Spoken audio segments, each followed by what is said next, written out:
کہ اسلام چاہتے ہو تو ہاں، اسلام نہیں چاہتے تو نہ. بہت ہوشیار آدمی تھا ضیاء الحق بھی. اس نے ریفرینڈم کروایا تھا کہ اگر آپ اسلام چاہتے ہیں تو مزید 5 سال کے لیے مجھے ووٹ دے دیں. تو ہمارے خاندان میں ایک بوڑھی خاتون ہیں، اب تو بوڑھی ہو گئی، اس وقت تو اتنی بوڑھی نہیں تھی، وہ ہماری محرم رشتہ ہے ان سے. وہ نا پہ ٹھپا لگا کے آ گئے. بڑے ہم نے کہا بھائی کیا اسلام نہیں چاہیے؟ انہوں نے کہا اسلام چاہیے، ضیاء الحق نہیں چاہیے ہمیں. انہوں نے کہا اسلام چاہیے ہمیں، ضیاء الحق نہیں چاہیے. ان کو نہیں پسند ہوگا ضیاء الحق. تو باقی اکثر لوگ ہاں پہ جا کے ٹھپا لگا رہے تھے. تو ہمیں ان کی بات پہ ہنسی آئی. ہم جو تھے ضیاء الحق کی طرف تھے. ہم سمجھتے تھے کہ بھئی یہ دیندار آدمی ہے، تہجد گزار آدمی ہے، یہ اسلام کو، اور اس نے بہت حد تک کیا بھی ہماری رائے کے مطابق کام. وفاقی شرعی عدالت بنائی، مفتی تقی صاحب کو اس کا جج بنایا، حدود آرڈیننس سارے ضیاء الحق کے ہی بنائے ہوئے ہیں. اس کے دور میں جو جتنی ٹی وی اینکرز تھی سب کے سر پہ دوپٹہ ہوتا تھا. بہت سارے کام اس نے کیے اور بہت سارے کر سکتا تھا، مگر لوگوں نے اس کا ساتھ نہیں دیا. لیکن اس میں بھی رائے کا اختلاف ہو سکتا ہے، کوئی کہتا ہے امریکی ایجنٹ تھا، کوئی کہتا ہے کیا ہوا. ایسا نہ ہو جو تھوڑے بہت جن کے دلوں سے میں نہیں اترا، اب ان کے دلوں سے بھی اتر جاؤں کہ آپ تو ضیاء الحق کی حمایت کر رہے ہو. تو 2 منٹ لگتے ہیں دل سے اترنے میں. تو وہ نا پہ لگا کے آ گئیں. اب وہ ہمارے خاندان کی بڑی خواتین، ہم ان سے یہ کہتے ہیں آپ ہمارے دل سے ہمیشہ کے لیے اتر گئیں. تو بھائی رشتے ہیں ٹھیک ہے نا کا، اور ہم نے بظاہر تو یہ کفر ہے نا کہ اسلام نہیں چاہیے. وہ کہتی اسلام چاہیے. یہ ضیاء الحق نے اسلام کا ان کے خرائے کے مطابق لیبل لگایا ہوا ہے کہ اب اسلام تو ہر آدمی کہے گا نا ہاں، تو ہاں کا مطلب یہ کہ اگلے 5 سال کے لیے میں دوبارہ آ رہا ہوں. تو بھائی ہمارے اپنے رشتے داروں میں ہم جب بیٹھتے ہیں، کوئی جے یو آئی کی حمایت کر رہا ہوتا ہے، کوئی پی ٹی آئی کی حمایت کر رہا ہوتا ہے. اب جو خاندان کے بڑے بزرگ ہیں ہم ان سے تمیز سے احترام سے تھوڑی سی ڈیبیٹ کر لیتے ہیں، بحث کر لیتے ہیں. بھائی ٹھیک ہے آپ کی رائے ہے، بڑے بزرگ تو بزرگ ہی رہیں گے. اب یہ تھوڑی کہ وہ پی ٹی آئی میں چلا گیا تو وہ ہمارے دل سے اتر گیا، وہ جے یو. بھائی بڑے خاندان کے رشتہ ہے. دوست احباب میں بھی ایسے ہی ہوتا ہے. ہم جب بیٹھتے ہیں ہمارے دوستوں میں، ہمارے شاگردوں میں، میرے شاگردوں میں کوئی جے یو آئی کا ہے، کوئی پی ٹی آئی کا ہے، وہ بیٹھے ہوئے ہوتے ہیں. اب وہ کیا آپ ہمارے دل سے اتر گئے؟ میں کہوں گا دل سے اتر گئے تو میں تو سبق نہیں پڑھاؤں گا. جب تمہارا استاد سے تمہیں عقیدت محبت ہی ختم ہو گئی تو میں تمہیں تفسیر کیوں پڑھاؤں؟ میں کیوں پڑھاؤں بھائی تمہیں تفسیر؟ اتنا بڑا تانا تم نے دے دیا کہ آپ اب یعنی آپ ہمیں سمجھ میں ہی نہیں آ رہے نا. تو جب پھر اس سے پڑھو جو تمہیں سمجھ میں آ رہا ہے. جو سمجھ میں نہیں آ رہا اس سے کیوں پڑھ رہے ہو؟ تو چھوٹا دل نہ رکھو میرے بھائی. ظرف کو کیا کرو؟ دوسرے کی رائے سننے کا تحمل پیدا کریں.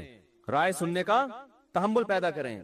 میں بہت کچھ بول سکتا ہوں ممبر پہ بیٹھ کے، بہت کچھ دلائل کے تانے بانے ملا سکتا ہوں، آپ بھی ملائیں. لیکن ہم تو ایک اصولی اور ضابطے کی بات کر کے آگے نکل جاتے ہیں کہ اصول اور ضابطے میں بھئی یہ ہم یہ کہہ رہے ہیں کہ یہ کام اچھا کیا، فلاں اگر کرے گا تو ہم اس کو بھی اپریشیٹ کریں گے، فلاں آدمی کا فلاں کام اچھا ہے. اور وہ قرآن و سنت نہیں بن جاتا، وہ ہماری رائے ہوتی ہے. تو اگر کوئی عالم پی ٹی آئی میں چلا جاتا ہے، میں کہتا ہوں کوئی عالم دین اگر پی ٹی آئی میں چلے بھی جائیں، دیکھو ایک زمانہ تھا، سیاسی باتیں نہیں کرنی چاہیے لیکن اب وہ دین کی جب تک میں مثال نہیں دوں گا تو جو میں شریعت ہی کا قاعدہ بتانا چاہ رہا ہوں سمجھ میں نہیں آئے. ایک زمانہ تھا کہ ایم کیو ایم بڑے عروج پر تھی. ایک عالم تھے، ان کا ایم کیو ایم میں ایک اسمبلی کے ممبر تھے، ان سے بڑی گہری دوستی، وہ ان سے بڑے جا کے بڑی اچھی طرح سے ملا کرتے تھے اور بڑی گہری دوستی. کسی نے اعتراض کیا کہ حکمرانوں سے تعلق ہے بھائی، کہ جب بھی اسمبلی کا ممبر آئے گا اور یہ جناب اس سے بڑے اچھے طریقے سے ملیں گے، اس کو چائے بھی پلائیں گے، یہ تو چاپلوسی کر رہے ہیں. یہ کیا کر رہے ہیں؟ یہ تو چاپلوسی، حکمرانوں کی چاپلوسی.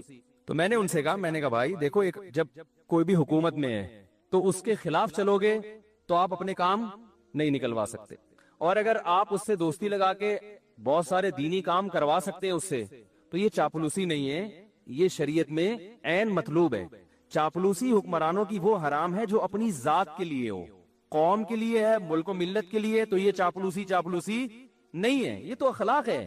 اور شریعت نے ہمیں حکمرانوں کے احترام کا حکم دیا ہے، ان کو ذلیل کرنے کا حکم نہیں دیا. اس لیے کہ قومی اتحاد جو ہے نا، اتحاد وہ جب ہی ہوتا ہے کہ جب سب ایک امیر پر متفق ہوں، تب ملک پاورفل بنتا ہے، تب اس وقت طاقتور بنتا ہے ملک. آپ درجنوں سیاسی اختلاف کریں تو اگر کوئی کسی اسمبلی کے، میں اس لیے کہہ رہا ہوں حضرت مولانا طارق رحمت صاحب جا کے بیٹھے ہوئے ہیں کسی حاکم کے پاس، اس کی تصویریں آ رہی ہیں، نیچے جھوٹی حدیثیں اور اسلاف کے واقعات کے جو حکمرانوں سے ملتا ہے وہ یوں ہیں تو وہ یوں ہیں تو وہ فلانا ہے. بھائی جو اپنی ذات کے لیے ملے، اپنی ذات کو پروموٹ کرنے کے لیے، اور جس کے پیچھے مقصد ہو، جس کے پیچھے ایک قوم کی خدمت ہو، تو اس کے لیے بالکل جائز ہے. اور یہی کام جب آپ کرتے ہیں تو وہ حلال ہوتا ہے، دوسرا کرے تو وہ کیا ہو گیا؟ وہ ناجائز ہو گیا. کوئی اصول ہی نہیں ہے، کوئی ضابطہ ہی نہیں ہے کسی بھی چیز کا. تو خلاصہ یہ نکلا کہ تھوڑا سا ظرف کو بڑا رکھیں، اختلاف رائے کا تحمل کریں کہ اس کی یہ رائے ہے، ہماری. دیکھو یہ ہمارے اکابر میں اس سے بھی بڑے بڑے اختلافات ہوئے ہیں. فلاں کو وزیر اعظم بننا چاہیے کہ نہیں بننا چاہیے، فلاں حقدار ہے یا نہیں، یہ کم درجے کے اختلاف ہے. کنٹری بننا چاہیے نیا یا نہیں بننا چاہیے، یہ زیادہ بڑا اختلاف ہے. کیا خیال ہے؟ جب ہندوستان کے دو ٹکڑے ہو رہے تھے، مولانا حسین احمد مدنی رحمہ اللہ تعالیٰ کی رائے یہ تھی کہ ہندوستان کو دو ٹکڑوں میں تقسیم بولو بھائی نہیں ہونا چاہیے. ان کی رائے تھی. ان کے پاس اپنے دلائل تھے کہ زیادہ مسلمان انڈیا میں ہیں، یہاں تھوڑے ہیں. تو ایک پوری ان کے پاس ایک دلائل تھے. مولانا اشرف علی تھانوی رحمہ اللہ تعالیٰ، مولانا ظفر احمد عثمانی رحمہ اللہ تعالیٰ کی رائے یہ تھی کہ بننا چاہیے ملک. یہ بہت بڑا اختلاف تھا کہ نہیں تھا؟ بھائی کنٹری وجود میں آنا چاہیے کہ نہیں آنا چاہیے، یہ چھوٹا اختلاف نہیں تھا. مولانا حسین احمد مدنی وہ کہتے تھے ملک نہیں ٹوٹنا چاہیے. اس پہ وہ جلسے کر رہے تھے، دھرنے دے رہے تھے، بڑی تحریک چلائی تھی انہوں نے، پورا ایڑی چوٹی کا زور لگا لیا کہ ہندوستان کو نہیں ٹوٹنا چاہیے. لیکن مولانا تھانوی رحمۃ اللہ علیہ قائد اعظم سے باقاعدہ ملاقاتیں کر رہے تھے. مولانا ظفر احمد عثمانی تھانوی قائد اعظم سے ملاقاتیں کر رہے تھے، ان کو اپریشیٹ کر رہے تھے کہ الگ ملک بنانا ہے ورنہ ہم ہندوستان میں پس جائیں گے. اور یہ دونوں ایک دوسرے کا اس قدر احترام کرتے تھے، اتنے شدید اختلاف کے باوجود، کہ آج تک ان کے شاگردوں میں آپ کو چپکلس نظر نہیں آئی. میرے شیخ حضرت مفتی رشید احمد صاحب رحمہ اللہ تعالی حضرت تھانوی کے سلسلے کے ہیں اور ان کے نظریے سے متفق تھے کہ پاکستان بننا چاہیے. لیکن حضرت نے حدیث پڑھی مولانا حسین احمد مدنی سے، سمجھ رہے ہو، اس دور میں جب یہ اختلاف عروج پر تھا. بخاری پڑھی ہے کس سے؟ مولانا حسین مدنی سے. اتنے شدید اختلاف کے باوجود ہمارے حضرت فرماتے ہیں مجھے مولانا حسین احمد مدنی سے اتنی عقیدت تھی کہ میں درس میں ان کے قریب آ کے بیٹھا کرتا تھا اور جہاں موقع ملتا ان کے پاؤں کے تلووں پہ اپنا ہاتھ لگاتا. ایک عشق کی حد تک محبت تھی نا، اتنی محبت. کتنا بڑا اختلاف، اس لیے کہ انہوں نے اس اختلاف کو آپس کی نفرتوں کا ذریعہ نہیں بنایا، آپس کی نفرتوں کا ذریعہ نہیں بنایا. مولانا تھانوی رحمہ اللہ تعالیٰ کو کسی نے فرمایا کہ ابوالکلام آزاد جو ہیں وہ پاکستان بننے کے قائل نہیں ہے، وہ آپ سے بحث کرنا چاہتے ہیں. ٹھیک ہے نا، وہ آپ سے بحث کرنا چاہتے ہیں. تو کس نے بتایا؟ حضرت ابوالکلام آنا چاہتا ہے. حضرت نے مزاح میں فرمایا آنے دو، یہاں جد الکلام بیٹھا ہوا ہے. یعنی اب کہتے ہیں باپ کو اور جد کہتے ہیں دادا کو. وہ اگر کلام کا باپ ہے تو ہم کلام کے دادا ہیں. ان کی آپس میں بحث بھی ہوئی اور مباحثے بھی ہوئے، بڑی محبت سے، بڑے سلیقے سے. اس کے باوجود اپنی رائے پر قائم. شیخ الحدیث مولانا زکریا رحمہ اللہ تعالیٰ کو کسی نے بتایا کہ آپ تو سرے سے سیاست میں حصہ ہی نہیں لیتے، ملکی حالات کہاں تیسرا گروپ ایک یہ تھا جو دونوں طرف کہیں بھی نہیں تھا، وہ کہتے تھے ہم سیاست میں. بھائی مولانا تھانوی رحمہ اللہ کی مولانا اشرف علی تھانوی کی رائے یہ تھی کہ پاکستان بننا چاہیے اور سیاست میں وہ پڑھے. انہوں نے اپنے شاگردوں کو بھیجا، قائد اعظم سے ملاقاتیں ہوئی. قائد اعظم کو دین کے قریب لانے میں بہت بڑا کردار ہے. یہاں تک کہ قائد اعظم پینٹ شرٹ پہنا کرتے تھے. مولانا اشرف علی تھانوی رحمہ اللہ کی محنت سے انہوں نے وہ شیروانی پر آ گئے. انہوں نے کہا یہ لباس جو ہے نا ہمارے ملک میں ماڈرن لوگوں کا سمجھا جاتا ہے، لوگ اس سے آپ کو اسلامی لیڈر نہیں سمجھیں گے، تو آپ اپنا لباس چینج کریں. قائد اعظم اس میں بھی ایگری ہو گئے. اور حکیم الامہ مولانا اشرف علی تھانوی قائد اعظم کی بہت وہ کہتے تھے اس کے گیٹ اپ پہ نہ جاؤ. وہ کہتے تھے قائد اعظم ان کے گیٹ اپ پہ نہ جاؤ، یہ آدمی اندر سے مسلمان ہے اور ملک لینے کے لیے جو پیچیدگیاں ہیں اور اس کے جو سائیڈ افیکٹ ہیں ان کو یہ ہم سے زیادہ سمجھتے ہیں. انہوں نے لا پڑھا ہوا ہے. سمجھ میں آ رہی ہے بات کہ نہیں آ رہی؟ وہ یہ زیادہ اچھا سمجھتے ہیں. اب اس میں کون صحیح تھا کون غلط تھا یہ بحث کرنے کا کوئی فائدہ نہیں ہے، اس لیے کہ جب پاکستان بن گیا تو مولانا حسین احمد مدنی نے سب سے پہلے پاکستان کی حمایت کی ہے. لوگوں نے کہا آپ تو مخالفت کر رہے تھے، تو انہوں نے کہا مسجد بننے سے پہلے اختلاف ہو سکتا ہے کہ مسجد بنے یا نہ بنے، بن گئی تو اس کا احترام لازم ہے. کیسی زبردست سوچ تھی. اڑے نہیں رہے گے نہیں بس نہیں غلط ہوا اب میں اس کی واٹ لگاؤں گا. انہوں نے کہا بھائی یہ تو اس وقت اختلاف تھا، اب جب بن ہی گیا ہے تو اب مسلمانوں کا ایک ملک بن گیا، اب اس کو طاقتور ہونا چاہیے، اس میں قانون سازی ہونی چاہیے اور اس کو اب سپورٹ کرنا چاہیے. تو بڑا ایک دلچسپ واقعہ میرے ذہن میں آیا تھا. میں عرض کر رہا تھا کہ قائد اعظم کو فل سپورٹ مل رہی تھی کہاں سے؟ مولانا شریف تھانوی رحمہ اللہ تعالیٰ کی طرف سے. اور ادھر مولانا حسین احمد مدنی وہ سیاست میں وہ ان کے جلوس نکل رہے تھے اور وہ تقریروں میں کہتے تھے مسلمانوں یہ دہلی کی جامع مسجد چھوڑ کر کہاں جا رہے ہو، یہ بابری مسجد چھوڑ کر کہاں جا رہے ہو، یہ تو تمہارے 1000 سال تم نے ہندوستان پہ حکومت کی ہے، یہ تو تمہارا ہے. یہ دوسرے فریق کی رائے یہ تھی کہ ہمارا تھا، اب اگر ہم الگ ملک نہیں ملا تو اس سے بھی جائیں گے ہم، کیونکہ گورا انگریز سارے فائدے ہندو کو دے کے جا رہا تھا، وہ ہندو کے حوالے کر کے جا رہا تھا. دونوں کی رائے تھی، دونوں کے دلائل تھے، اس کی سنتے لگتا وہ صحیح کہہ رہا ہے، اس کی سنتے لگتا وہ صحیح کہہ رہا ہے. اور ایک تیسرا گروپ تھا شیخ الحدیث مولانا زکریا رحمہ اللہ تعالیٰ کا، وہ سارا دن علم حدیث میں کتابوں میں لگے ہوئے تھے، وہ سیاست میں دلچسپی، وہ کسی دھرنے میں شریک ہی نہیں ہوتے تھے. اب یہ چاہتے نا 3 دھڑے بڑے آرام سے بن سکتے تھے علماء کے.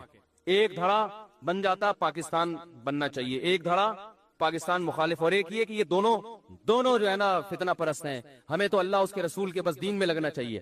یہ تینوں اپنے مریدوں کو تیار کرتے اور بولتے کہ تم اس کی مجلس میں نہیں جانا، اس درس حدیث نہ سننا مولانا حسین مدنی کا. اور مولانا حسین مدنی درس بھی کہاں دیا کرتے تھے؟ مسجد نبی میں نبی صلی اللہ علیہ وسلم کے روضہ اطہر کے سامنے بیٹھ کے پوری دنیا سے لوگ آ کے ان کا بخاری کا درس سنا کرتے تھے. یہ اتنا یعنی علم حدیث پہ عبور تھا کہ نبی صلی اللہ علیہ وسلم کے روضہ اطہر پہ درس دیا کرتے تھے بیٹھ. کئی سال درس دیا انہوں نے. تو اب یہ تینوں حضرات اگر اپنی نیچے عوام کی تربیت یوں کرتے، شیخ الحدیث مولانا زکریا رحمۃ اللہ علیہ کہتے نہ تھانویوں کے پاس جاؤ، ان کے پاس جب جا کے دیکھو کہ نہیں پاکستان بنے گا، بن کے رہے گا پاکستان، بن کے رہے گا. نہ مدنیوں کے پاس جانے کی ضرورت ہے، تم علماء ہو، تمہارا کام کیا ہے؟ حدیث پڑھو، قرآن پڑھو، فقہ پڑھو، یہ تمہارا کام ہے. قریب بھی ان کے پھٹکنے کی اجازت نہیں ہے. کیا خیال ہے بھائی؟ اور مدنی گروپ کہتا ہے کہ یہ مسلمانوں کو مروا رہے ہیں، یہ الگ ملک بنا کے یہ سارا ہندوؤں کے حوالے کر کے مروا رہے ہیں. ان کے یہ ورڈنگ نہیں تھی، ان کا یہ تھا میری رائے یہ دوسروں پہ تہمتیں نہیں لگائی انہوں نے. اگر تہمتیں لگانا شروع کر دیتے نا کہ ان کی نیت ہی غلط ہے، معاملہ پھر خراب ہوتا ہے. معاملہ جب خراب ہوتا ہے جب آپ دوسرے کی نیت پہ ڈاکہ ڈالنا شروع کر دیں. یہ بندہ ہی غلط ہے، یہ ان کی نیت. بھائی نیت کیسے؟ کوئی قرآن میں تھوڑی لکھا ہوا ہے کہ پاکستان بننا چاہیے کہ نہیں بننا چاہیے. یہ تو رائے ہے نا، تو دو رائے بن سکتی ہیں. تو انہوں نے یہ نہیں کہا کہ ان کی نیتیں ٹھیک نہیں ہیں، یہ تمہیں مروانا چاہتے ہیں، یہ ہے ہی غلط لوگ، یہ تو پہلے ہی صوفی ٹائپ کے لوگ ہیں، خانقاہیں چلانے والے لوگ ہیں، تو تمہیں مروا دیں گے. تو کسی نے تبھی تینوں فریقوں میں آپس میں آج تک محبت قائم. تو شیخ الحدیث سے کسی نے کہا کہ آپ تو جلسوں میں جاتے نہیں، دھرنوں میں جاتے نہیں، اور آپ وہ اپنے شاگردوں کو بھی منع کرتے تھے کہ مت جاؤ ورنہ علم کے نہیں رہو گے. کسی نے کہا مولانا حسین مدنی تو کرتے ہیں. تو انہوں نے کہا مولانا حسین احمد مدنی جیسا حوصلہ ہم میں نہیں ہے. وہ سیاست میں پوری طرح اتر کے بھی علم سے پیچھے نہیں ہٹے. انہوں نے کہا اتنی کتابیں وہ روزانہ پڑھا رہے ہیں، اتنے تحقیقی کام ان کے ہو رہے ہیں، اور جلسوں میں شرکت بھی، دھرنوں میں شرکت بھی، یہ حوصلہ اللہ نے ہر ایک کو نہیں دیا. عجیب، دیکھو کیسا. تو اپنے شاگردوں کا یہ ذہن بنایا جس کی وجہ سے آج بھی ان کے شاگردوں میں آپس میں محبت ہے. ہمارے حضرت تو انہی کے شاگردوں میں سے تھے نا. تو مولانا حسین مدنی رحمہ اللہ سے بھی محبت کرتے تھے، اور حضرت حکیم الامہ کے سلسلے کے تو یعنی ان کو خلافت ملی ہوئی تھی. تو اب جو سسٹم چل رہا ہے، اب اتنے بڑے اختلاف نہیں، اب اس سے چھوٹی نوعی. عمران خان کی تعریف کر دی تھی مولانا طارق جمیل صاحب نے، تو اب وہ 3 توئے میں شرارت ہے، ایسے بھی کچھ میسج آ رہے ہیں کہ توئے جس نام میں بھی ہوگا اس میں کیا ہے. مجھے میسج آیا کہ جس مولوی کے نام میں توئے ہوگا وہ شرارتی ہوگا. ایک طارق جمیل، ایک طارق مسعود، ایک طاہر اشرفی. انہوں نے ایئرپورٹ پہ جا کے استقبال کر لیا تھا نا. توئے نہیں ہونا چاہیے نام میں. میں نے کہا پھر زوئے سے نام رکھا کرو. تو بھائی یہ گاڑی ہے KJJ 5640، غلط پارکنگ کر دی، اس کو صحیح کر لیں. 5640. تو بھائی اتنا بڑا اختلاف ہوا، آپس میں نفرتیں نہیں پھیلی. اب بہت چھوٹے چھوٹے اختلاف ہو رہے ہیں، اور اتنا زیادہ. دیکھو میں ایک بات کہتا ہوں، اپنے سیاسی لیڈر سے عقیدت محبت ضرور کرو. آپ کو جو سمجھ میں آتا ہے، اگر آپ کو دھرنا سمجھ میں آ رہا ہے آپ دھرنے میں جاؤ، اگر آپ کو نہیں سمجھ میں آ رہا آپ نہیں جاؤ. لیکن ان سیاسی قائدین کے چکر میں آپس میں ایک دوسرے کو دل سے مت اتارو. کوئی بھروسہ نہیں ہے کل یہ لیڈر آپس میں بیٹھ کے چائے پی رہے ہوں اور ہم آپس میں لڑ کے ایک دوسرے کو دور کر چکے ہوں. ماضی میں کیا ایسا ہوا نہیں ہے؟ یہ سیاسی لیڈر کفر کے فتوے لگا رہے ہوتے ہیں ایک دوسرے پہ. میں نے خود جلسوں میں تقریریں سنی ہے، وہ کافر، وہ یہودی، وہ فلانا، تھوڑے دن میں اسی کے ساتھ گلے مل رہے ہیں، پھول پہنائے جا رہے ہیں، ہاتھ ملائے جا رہے ہیں، اس کو مکمل سپورٹ کر رہے ہیں. یہ تو ہوتا ہے، ہر لیڈر کے ساتھ ہوتا ہے، ہر لیڈر. اور ہو رہا ہے، اب تو ماضی سے دیکھتے آ رہے ہیں. تو میں طلبہ سے کہتا ہوں JUI اور PTI کے چکر میں آپس میں نفرتیں پیدا مت کرو. تم کلاس فیلو. یہ دور زندگی میں دوبارہ کبھی نہیں آئے گا. 8 سال اکٹھے پڑھتے ہیں، اتنے آپس میں محبتیں ہوتی ہیں، اور JUI اور PTI کے چکر میں گالیاں. میں ان سے کہتا ہوں کل کہیں ایسا نہ ہو مستقبل میں کہ دونوں لیڈر بیٹھے ہوئے وسیع قوم کے وسیع تر مفاد میں چائے پی رہے ہوں. پھر جب آپ بولو گے یار آپ نے ہمیں تو برباد دیا، اس کو بول دیا تھا یہودی کا بچہ ہے وہ، اور آپ نے ان کو بول دیا تھا وہ چور ہے، وہ ڈیزل چوری کرتا ہے، وہ یہ کرتا ہے، وہ کرتا ہے. اب آپ اتحاد کر رہے ہیں تو کہیں گے قوم کے وسیع تر مفاد میں، قوم کے وسیع تر مفاد میں ہمیں یہ بالآخر ہمارا تو بیڑا غرق کر دیا نا. کتنے لوگ ہیں. میں نے جو بیان کیا تھا ایک کہیں وہ چھوٹا سا وہ تو 5000 سبسکرائبر ایک دن میں میرے چینل سے بھاگ گئے. 5000. وہ میں نے وہ تنزانیہ میں تھا، میں نے تھوڑا سا ایک بیان کر دیا تھا کہ وہ پتہ نہیں وہ PTI کے بارے میں کہ یہ عمران خان نے یہ والا کام اچھا کر دیا، بس اتنا کہہ دیا تھا. 5000 ایک دم سے شارٹ مارکیٹس. یہ وہ سارے تھے جن کے دل سے ہم اسی وقت اتر گئے. تو یار اتنا چھوٹا دل رکھو گے، اتنی عقیدت محبت نہیں کرو اپنے لیڈروں سے. اتنے اچھے نہیں ہیں، یہ بتا دوں میں آپ کو. کوئی بھی ان میں اتنا اچھا نہیں ہے، چاہے کوئی بھی ہو. بہت اچھا کوئی بھی نہیں ہے ذہن میں رکھنا, ٹھیک ہے, بہت برا بھی نہیں ہے. جتنے یہ ایک دوسرے پہ الزام لگاتے ہیں اتنے برے یہ دونوں نہیں ہیں, یہ بتا دوں میں. نہ عمران خان یہودیوں کا ایجنٹ ہے, نہ مولانا فضل الرحمان اتنے برے جتنا ان کو کہا جا رہا ہے, لیکن اتنے اچھے بھی نہیں ہے جتنا آپ عقیدت محبت میں گھسے چلے جا رہے ہو. تھوڑا سا واپسی کا آپشن رکھو. باقی وزیر اعظم نے جو اچھا کام کیا ہم اس کو اپریشیٹ کریں گے, کرتے رہے, آئندہ بھی کریں گے. کل آپ وزیر اعظم بن گئے, آپ اگر کوئی خاندانی کام, ہم تو نواز شریف کو اپریشیٹ کیا تھا جب اس کے دور میں ایٹمی دھماکہ ہوا تھا بھائی, کام اچھا ہو گیا تھا, خاندانی ملک ایٹمی پاور بن گیا, اور کیا چاہیے بھائی آپ کو, زبردست کام ہو گیا تھا.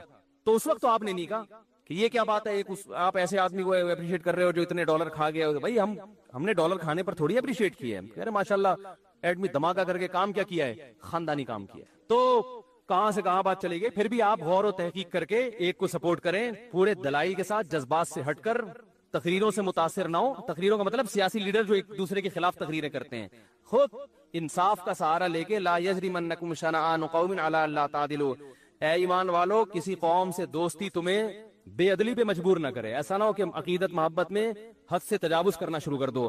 نبی صلی اللہ علیہ وسلم نے بعض کیسز میں یہودی کے حق میں فیصلہ کیا ہے, یہودی کے حق میں کہ اس میں یہودی ٹھیک ہے نا, اور بعض کیسز میں آپ نے یہودی کے خلاف بھی فیصلہ کیا ہے. تو بار ممکن ہے کوئی یہودی ایجنٹ تو دور کی بات, یہودی ہو کے بھی برحق ہو, اور یہ بھی ممکن ہے کہ کوئی یہودی ہو کے یا یہودیوں کا ایجنٹ ہو کے حق سے ہٹتا چلا جا رہا ہو. تو جو صحیح بات ہے اس کو صحیح کہنا چاہیے, اور دلوں کے حالات اللہ جانتا ہے. کسی کے دل میں گھس گھس کے فیصلہ کرنا, یہ یوں کر رہا ہے تو یہ اس کی وجہ یہ ہے, تو یہ ہم ظاہر کو اس کے مکلف ہیں. تو کہاں سے کہاں بات چلی گئی. تو میں یہ عرض کر رہا تھا کہ اللہ تعالیٰ نے ہمیں کیا حکم دیا کہ محبت, میں یہ عرض کر رہا تھا غلط چیز کی بھی محبت ہوتی ہے تو انسان اس کے حصول کی کوشش میں لگ جاتا ہے. لوگوں کو چرس سے, ہیروئن سے عشق ہو جاتا ہے, اور ناجائز عشق ہو جاتے ہیں, ان کو پتہ ہے کہ صحت کے لیے نقصان دہ, ملنے والا کچھ بھی نہیں ہے, پھر بھی پاگل ہو جاتے ہیں, صحتیں برباد کر دیتے ہیں. تو اب سوچو میرے بھائی, جس کے برحق ہونے کا یقین ہو انسان کو, دلائل سے اس کا برحق ہونا ثابت ہو گیا ہو, تو اس کی محبت جب دل میں بیٹھے گی تو پھر آپ کیسے پیچھے ہٹو گے. اس لیے علماء کہتے ہیں جو صوفیہ کرام ہے نا, جن کو آج کل بڑا لتاڑا جاتا ہے یہ صوفیہ ایسے ہوتے ہیں, انہوں نے صوفیہ کرام دیکھے ہی نہیں ہوتے, یہ کبھی کسی صوفی کے ساتھ رہے نہیں ہیں. انہوں نے وہ کچھ مزاروں پہ بیٹھے ہوئے جاہل صوفی دیکھے ہوتے ہیں, اور اس کی بیس پر یہ صبح و شام کلپ بنا بنا کے صوفیہ کرام کے خلاف فتوے جھاڑتے رہتے ہیں. میرے شیخ و مرشد بھی صوفی تھے, میں ان سے بیعت تھا, بزرگ تھے, وہ خلیفہ تھے مولانا عبد الغنی پھول پھوری رحمۃ اللہ علیہ کے, اور وہ خلیفہ تھے مولانا شلوی تھانوی رحمۃ اللہ علیہ کے. ہم نے ان بزرگوں کو اپنی آنکھوں سے دیکھا ہے, تو جو ہر وقت بزرگ کے خلاف بولتے رہتے ہیں نا, ان سے میں کہتا ہوں کبھی کسی بزرگ کی صحبت میں چند دن بیٹھ کے گزارو, تمہیں پتہ چلے گا بزرگ کیا ہوتے ہیں. سمجھ میں آ رہی ہے بات. بزرگ لیس زندگی انسان کو برباد کر دیتی ہے. اور یہ بھی جو میں بار بار کہتا ہوں کہ بابے جو کہتے ہیں میرا کوئی بابا ہی نہیں ہے, تو دیکھو رسول اللہ صلی اللہ علیہ وسلم نے ارشاد فرمایا, لا تجتمع امتی علی ضلالہ, میری امت گمراہی پہ کبھی بھی جمع نہیں ہوگی. اس حدیث کا صاف مطلب ہے کہ میری امت کسی بھی زمانے میں بزرگ لیس نہیں ہو سکتی. یہی مطلب ہوا نا. کیا خیال ہے بھائی, ہر زمانے میں بزرگ رہیں گے. ایک بات تو یہ دلیل اچھی طرح ذہن میں رہے. دوسری دلیل کہ صحابہ نے صرف قرآن خود سے نہیں پڑھا, یعلمہم الکتاب, ان کو قرآن اور حکمت کس نے سکھائی؟ بولو بھائی, نبی نے. تو صحابہ کا لنک کس سے براہ راست قائم ہوا؟ نبی سے. تو کیا صحابہ کے بعد کوئی بخاری مسلم خود یا قرآن خود پڑھ کے پورا اسلام سمجھ سکتا ہے, پوری ہدایت پہ آ سکتا ہے؟ قرآن میں یہ نہیں ہے کہ اللہ نے, نبی نے صحابہ کو حدیث بتائی ہے, یعلم سکھائی ہے. سیکھنا تربیت کو کہتے ہیں, ٹریننگ. صحابہ نے حدیثوں کا علم بھی حاصل کیا اور ساتھ ساتھ پیغمبر سے سیکھا بھی ہے. آج اگر کوئی کہتا ہے میں براہ راست پیغمبر سے سیکھتا ہوں, تو سوال پیدا ہوتا ہے وَيُعَلِّمُهُمُ الْكِتَابَ وَالْحِكْمَةَ, کہ نبی ان کو کتاب اور حکمت باقاعدہ سکھائیں گے. تو نبی کا کنیکشن صحابہ سے براہ راست ہوا ہے, تب صحابہ ہدایت پہ چلے ہیں. اور تابعین کا پھر کس سے ہوا؟ بولو نا بھائی, صحابہ سے. جب تابعین کا صحابہ سے ہوا, وہ بھی اس لیے کہ جب صحابہ براہ راست نہیں سیکھ سکتے تھے, ان کے لیے رجال چاہیے نا, رجل چاہیے, نبی. تو تابعین کو بھی رجال چاہیے کہ نہیں چاہیے؟ وہ رجال کون ہے؟ اب نبی تو نہیں رہے, نبی سے سیکھے ہوئے لوگ موجود ہیں, جن سے اب کون سیکھے گا؟ تابعین سیکھیں گے. اور انہیں سیکھا تبھی تابعین کی, جب بھی ہم سیرت پڑھتے ہیں فلاں کی اتنے سال صحبت اٹھائی, فلاں کے پاس اتنے سال رہے, ورنہ وہ بھی حدیثوں کی کتاب جمع کر کے پڑھنا شروع کر دیتے. کسی کی صحبت میں رہنے کی ان کو کیا ضرورت تھی؟ پھر تابعین کے بعد تبع تابعین. یہ اہل حق کا جو سلسلہ ہے, روحانی باپ دادا ان کو کہا جاتا ہے, یہ سلسلہ قیامت تک چلتا رہے گا. اس سلسلے میں گمراہ لوگ بھی پیدا ہوں گے، لیکن اگر اہل حق پیدا ہوں گے تو وہ بھی اسی میں پیدا ہوں گے، اس کے علاوہ نہیں ہو سکتے۔ نہیں یاری میرا خیال ہے بات سمجھ، اس سلسلے سے جو ہٹے گا نا وہ کبھی بھی ہدایت پہ نہیں ہو سکتا، چاہے وہ بخاری مسلم کے صبح شام حوالے دے دے کے آپ کو الو بناتا رہے بیٹھ کے، اس کا مطلب وہ غلط تشریح کر رہے حدیثوں کی، وہ ہدایت پر نہیں ہے۔ اب میں ان گمراہ لوگوں سے مطالبہ کرتا ہوں کہ اپنے روحانی باپ دادا کا سلسلہ پیش کرو۔ وہ کہتے ہیں امام بخاری، وہ کہتے ہیں امام ترمذی، 8 سے 1100-1200 سال پہلے چلے جاتے ہیں۔ اس کا مطلب یہ ہے کہ 1500 تقریباً 1200 سال سے امت بزرگ لیس چلی آ رہی ہے نا، جبکہ یہ صحیح حدیث کے بولو بھائی خلاف ہے۔ یہ تو حدیث میں تو بزرگ لیس امت ہوگی نہیں۔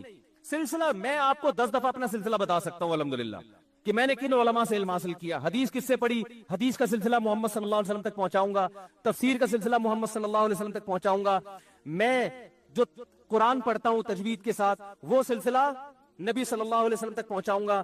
تزکیہ، قرآن نے کہا وَيُزَكِّيهِمْ، نبی ان کا تزکیہ بھی کریں گے۔ تزکیہ کا مطلب ایسی تربیت کرنا کہ ظاہر باطن پاک صاف ہو جائے، انسان بن جائے انسان۔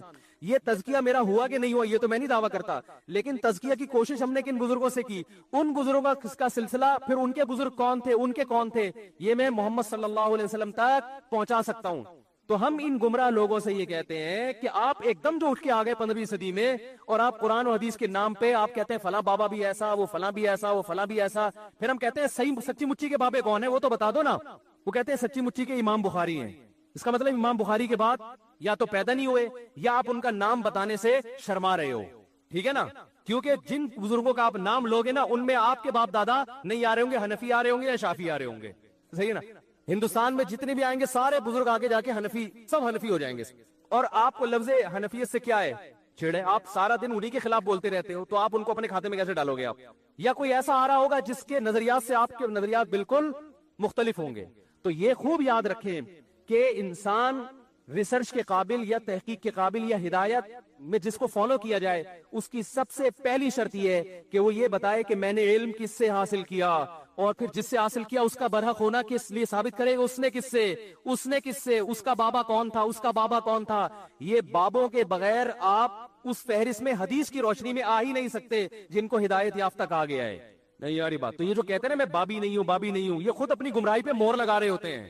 ہاں بابوں کی there are two types of باباز، گمراہ اور اہل حق۔ تو آپ نے ہمارے والوں کو تو سب کو گمراہ قرار دے دیا، تو آپ اہل حق دکھائیں، ہم ان کو فالو کرنا شروع کر دیں گے، سمجھ رہے ہو نا؟ جیسے ہم غیر مسلموں سے کہتے ہیں کہ محمد صلی اللہ علیہ وسلم معاذ اللہ اگر جھوٹے ہیں تو اللہ نے اپنے بندوں کو، اللہ براہ راست تو ہم کلام ہوتا نہیں ہے، وہ بھی غیر مسلم بھی اعتراض کرتے ہیں نا، نبی نے یہ کیا، نبی نے یہ کیا، نبی ایسے تھے، معاذ اللہ الزام لگاتے ہیں، ایک 9 سال کی بچی سے شادی کر لی، ہم اس کے دلائل لیتے ہیں بھائی یہ اس کلچر میں معیوب نہیں تھا اور اس کی کیا کیا حکمت، نہ یہ تو معاذ اللہ ایسے تھے، وہ بہت سارے اعتراضات کرتے ہیں۔ تو ہم کہتے ہیں گل ویلے دی تے پھل موسم دا۔ مختصر بات یہ کہ اللہ اپنے بندوں سے ہدایت جو دی ہے، یا تو اللہ کا بندوں سے کوئی لنک ہی نہیں ہے، اس نے پیدا کر کے چھوڑ دیا، یہ تو عقل نہیں مانے گی نا۔ خالق اور مخلوق کا رشتہ تو سب سے پہلے ہے۔ تو اللہ کن باتوں سے خوش ہوتا ہے، کن باتوں سے ناراض ہوتا ہے؟ اگر محمد صلی اللہ علیہ وسلم جھوٹے ہیں تو پھر سچا بتاؤ کون ہے بھائی؟ وہ بتا سکتے ہیں؟ وہ جو سچا لے کر آئیں گے نا ان کے خیال میں اس پہ 20، اگر نبی پر ایک اعتراض ہوتا ہے تو اس پر 20 اعتراض ہو رہے ہوں گے، صحیح ہے نا؟ تو ہم کہتے ہیں بھائی اس سے پتہ چلتا ہے کہ اللہ نے محمد صلی اللہ علیہ وسلم کے علاوہ کسی کو پنپنے دیا ہی نہیں ہے۔ تو جن بزرگوں سے ہم نے علم حاصل کیا، دین حاصل کیا، انہی لوگوں نے ماضی میں خدمات سر انجام دی ہے، میدان جہاد میں بھی، تصوف کے میدان میں بھی، حدیث کی خدمت میں بھی، فقہ کی خدمت میں بھی، تفسیر میں بھی، تزکیہ میں بھی، انہی کی راتوں کی عبادتیں۔ میں اپنے شیخ کو جانتا ہوں، ہمارے شیخ حضرت مفتی رشید احمد صاحب رحمہ اللہ تعالی رات میں تہجد میں 5 رکعت تلاوت کیا کرتے تھے، اور اتنا روتے تھے اللہ کے خوف سے کہ حضرت نے دعا مانگی کہ اللہ میرا رونا بند کر دے، صحت کو نقصان ہو رہا ہے، سمجھ رہے ہیں؟ آج تو سب سے بڑا مسئلہ ہے اللہ کی محبت میں رونا نہیں آتا، ہمارے حضرت کو اتنا آتا تھا کہ اللہ سے دعا مانگی اللہ میری یہ کیفیات بولو بھائی ختم کر دے۔ پھر ان کی تقریباً 20 سال صحیح بخاری پڑھائی ہے، اتنا بخاری پہ عبور تھا، بدعت کے بہت خلاف تھے، بہت زیادہ خلاف تھے بدعت کے، عقائد ایسے صاف ستھرے، ہم نے تو ان بزرگوں کو دیکھا ہے، لیکن نکالنے والے ان کی بھی کتابوں کو غلط توڑ موڑ کے کچھ بھی نکال کے ان کو بھی الزام لگا دیتے ہیں، اور ہم جب کہتے ہیں اس الزام کا جواب دینے کے لیے ہم تیار ہیں، سامنے بیٹھو، سامنے بیٹھنے کے لیے تیار، وہ کلپ بازی، ٹائم ویسٹنگ۔ تو یہ جو ہے نا بزرگ لیس معاشرہ، یہ اسلام کا معاشرہ نہیں ہے، قرآن و سنت کے بالکل خلاف ہے، سمجھ رہے کہ نہیں سمجھ رہے؟ تو آپ کو تربیت کرنی ہے، کسی اللہ والے سے تعلق قائم کرنا پڑے گا، جو آپ کا تزکیہ کرے، آپ کو تمیز سکھائے، سب سے پہلے آداب سکھائے، آپ کو محبت سکھائے آپ کو، آپ کا ظرف بڑا کر دے کہ اختلاف رائے جب ہوتا ہے مسائل میں تو اس کو پیش کرنے کا کیا طریقہ ہوتا ہے. میں سمجھا پا رہا ہوں اپنی بات؟ تو ہم نے جن بزرگوں کو دیکھا، جن اکابر کو دیکھا، ہم نے ان میں اللہ کا خوف پایا. ہمارے حضرت رحمہ اللہ تعالی کا تقوی ایسا مشہور تھا کہ ان کے بارے میں مشہور تھا کہ کوئی ایڑی چوٹی کا زور لگا دے، کوئی چیز اگر ناجائز ہے نا وہ ان سے کروا نہیں سکتا.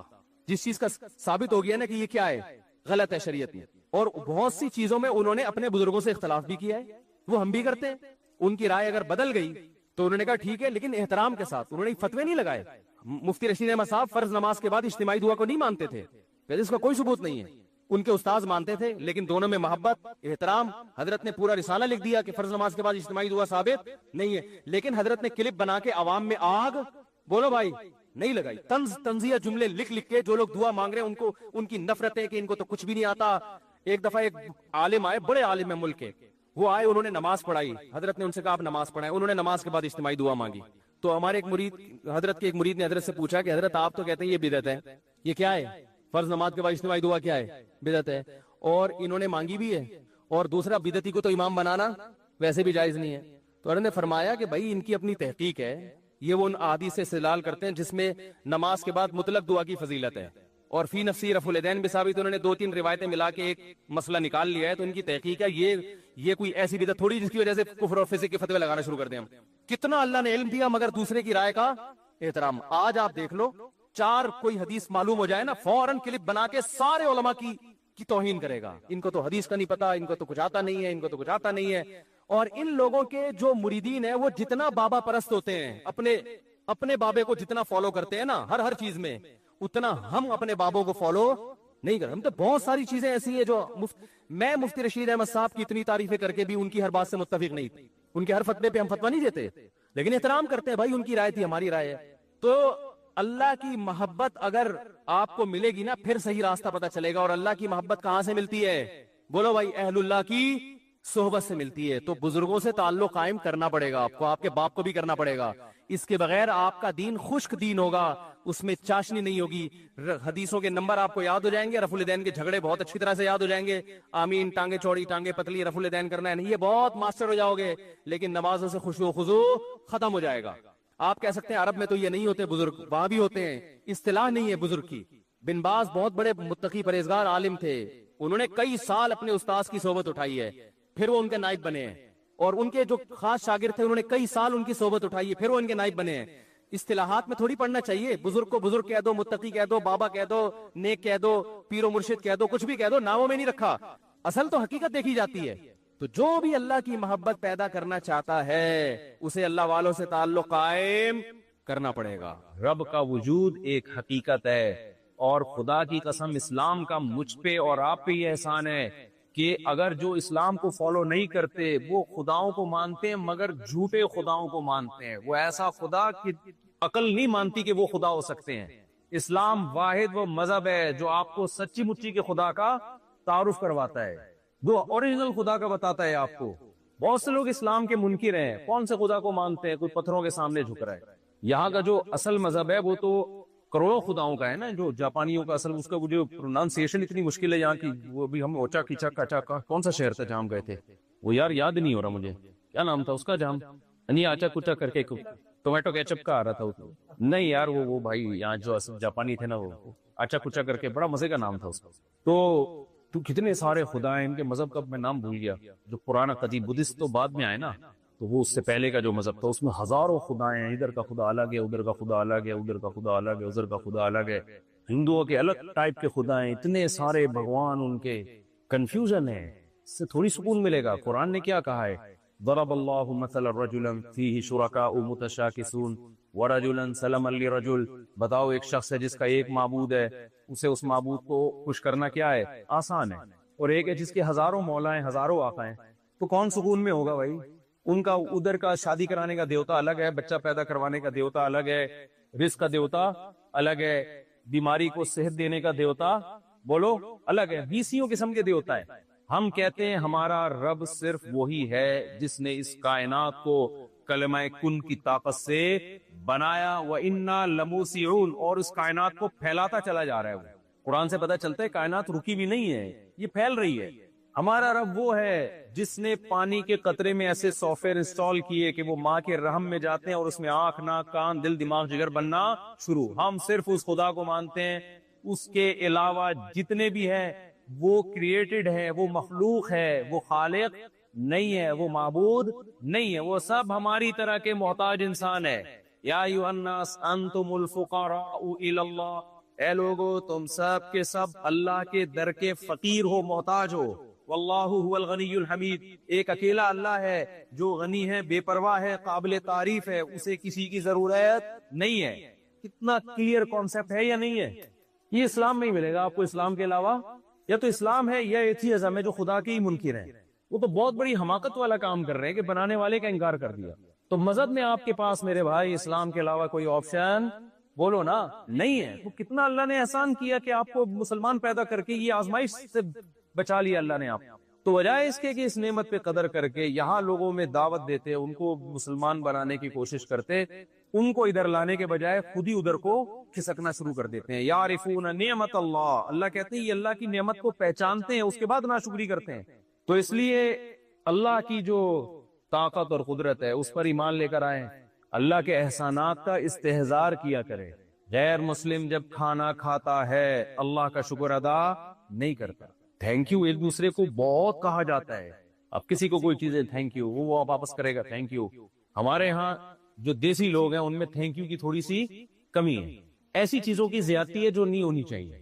وہ زیادتی کن چیزوں کے پھر کبھی ملیں گے تو بتائیں گے آپ کو. تھینک یو کے بجائے وہاں تو یعنی الٹا کام چل رہا ہے. تو اسلام نے ہمیں کتنا ہم پر احسان کیا کہ اللہ کا ہمیں تعارف کروایا. پھر مزے کی بات یہ کہ دنیا میں بہت سے لوگ ہیں جو گاڈ کو مانتے ہیں, صرف مسلمان ہی نہیں اور ایک خدا کو مانتے ہیں.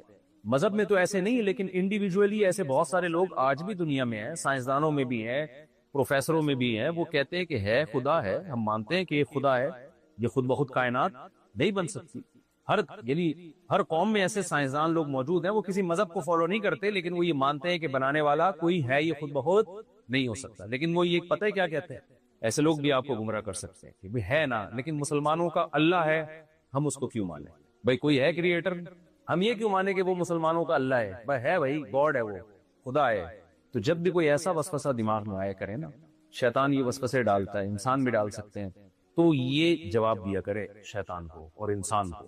ان سے کہا کریں بھائی ایک گاڈ وہ ہے جو گونگا بہرا ہے, سمجھنے, اور ایک گاڈ وہ ہے جو کہتا ہے میں نے آدم کو مٹی سے بنایا, ان کی پسلی سے اماں ہوا کو بنایا, ان دونوں کے ملاپ سے انسانوں کو میں نے بھر دیا, اور میں نے موسیٰ کو کلیم اللہ بنایا, میں نے ابراہیم کو خلیل اللہ بنایا, میں نے یعقوب یوسف علیہم السلام ان پیغمبروں کو انسانوں کی ہدایت کے لیے بھیجا, میں نے انسانوں کو لاوارث نہیں چھوڑا, ان کی ہدایت کے لیے میں نے 4 مشہور آسمانی کتابیں آسمان سے نازل کی, تورات, زبور, انجیل, قرآن. ان کے نام بھی بیان کر رہا ہے قرآن, اور یہ ساری ڈیٹیل. پھر ان میں اس نے لکھ دیا کہ میں ان چیزوں پہ خوش ہوتا ہوں, ان چیزوں سے ناراض ہوتا ہوں, اور یہ بھی بتاتا ہے میں نے تمہیں پیدا کیوں کیا, تمہارا اصل ویژن ہونا کیا چاہیے.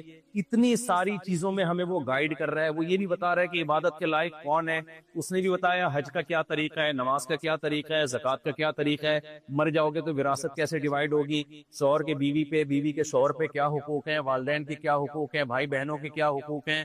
پوری ایکسپلینیشن وہ پیغمبروں کے ذریعے اور کتابوں کے ذریعے کر رہا ہے. تو اگر یہ سچی مچی والا خدا نہیں ہے تو جھوٹی موٹی والا جو تمہارا سچی مچی والا ہے, تو وہ جھوٹی موٹی والے خدا کے خلاف آواز کیوں نہیں اٹھاتا؟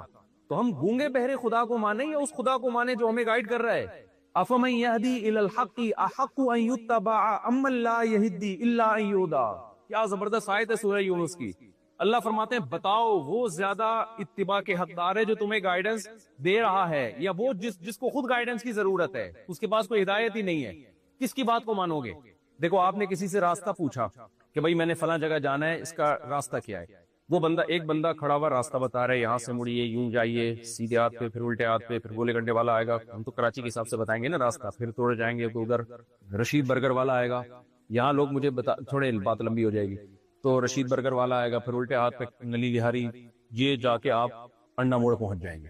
ایک آدمی آپ کو ٹریک پورا نا سمجھا رہا ہے, پورا تمیز سے ایک لوکیشن بتا رہا ہے. دوسرا بھی وہاں کھڑا ہوا ہے, آپ اس سے پوچھتے ہیں بھائی کیسے جانا ہے, وہ چپ بول نہیں رہا, حالانکہ اس کی زبان بھی ہے بولنے کے لیے, ہونٹ بھی ہیں, پوری باڈی ہے, کوئی شاپ میں بھی نہیں گیا ہوا, کوئی دھماکہ ہوا وہ قریب میں ایک دم شاپ میں چلا گیا, چپ کھڑا ہوا ہے وہ. تو آپ مجھے بتاؤ کس کو فالو کرو گے, جو ہدایت دے رہا ہے یا جو گونگا بن کے بت بن کے کھڑا ہوا ہے, کس کو فالو کرو گے؟ جو بتا رہا ہے فی الحال آپ کے پاس اس کے علاوہ کوئی آپشن ہوگا, آپ بولو گے بھائی مجھے تو یہی بتا رہا ہے, میں تو یہی. تو اسلام کے علاوہ کوئی آپ کو ہدایت دیتا ہے ہی نہیں. اسلام کے علاوہ کوئی بتاتا ہی نہیں ہے کہ شراب اچھی چیز ہے کہ بری چیز ہے. کوئی بتا سکتا ہے؟ اسمبلی میں جو لوگ جائیں گے اگر وہ سارے شرابی ہوں گے تو شراب اچھی لیگل ہو جائے گی, اگر وہ شراب کو برا سمجھتے ہوں گے تو شراب کیا ہو جائے گی؟ انلیگل. ایک زمانے تک ہومو سیکسولیٹی بہت بری چیز تھی جب یہ کامن نہیں تھی. 1990 تک امریکہ میں ہومو سیکسولیٹی ایک دماغی بیماری سمجھی جاتی تھی, پرلے درجے کا پاگل آدمی سمجھا جاتا تھا. لیکن جب یہ چیز پھیل گئی, اسمبلیوں میں بھی ایسے لوگ پہنچ گئے, تو اب یہ کیا ہو گئی؟ یہ صرف لیگل نہیں ہوئی بلکہ ہیومن رائٹس میں شامل ہو گئی. تو یہ ہمیں بتائیں گے بھائی یہ تو خود ہدایت کے قابل ہے. فمن یہدی للحق یحق ویتبع من لا یہدی الا یہدا. قرآن کہہ رہے جو خود ہدایت کے لائق ہو وہ تمہیں گائیڈ کرے گا. انسان ہدایت کے لائق ہے, ہدایت یافتہ ماں کے پیٹ سے پیدا نہیں ہوتا, تو انسان انسانوں کو گائیڈ نہیں کر سکتا. انسان کو گائیڈ وہ کرے گا جس نے انسان کو پیدا کیا, اور وہ گائیڈنس اسلام کے علاوہ کسی اور کے پاس نہیں ہے. میں سمجھا پا رہا ہوں اپنی بات؟ تو اب بھائی اسلام کو یا تو دل و جان سے لو یا ایک طرف ہو جاؤ, پورے کچھ اور بن جاؤ. یہ بیچ میں لٹکنا کیا ہے, یہ خطرناک ہے.